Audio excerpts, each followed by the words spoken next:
یہ صبر کیا ہے، یہ صلات کیا ہے؟ جب غور کیا اور جو اللہ والوں نے سمجھایا کہ استعانت کس طرح کی سپورٹ ہوتی ہے، ہم نے کس طرح کی مدد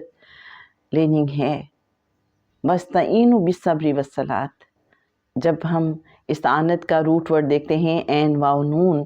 تو پتہ چلتا ہے کہ یہ ایسی اعانت ہوتی ہے، ایسی سپورٹ ہے، ایسی مدد ہے جو غیر مادی مدد ہوتی ہے، اور جو ہمارے اندر کا عدم توازن ہوتا ہے، یہ کسی بھی چیز کا عدم توازن ہوتا ہے، اس کو دور کرنے کے لیے جو بھی مدد مانگی جاتی ہے اس کو کہتے ہیں اعانت۔ آبویسلی وَاسْتَعِینُوا بھی اسی سے ہے کہ میرے اندر کے جو امبیلنسز ہیں، جو میرے انر امبیلنسز ہیں، جو میری ذات کے اندر عدم توازن ہے، میں اس کو دور کرنے کے لیے جو بھی مدد مانگتی ہوں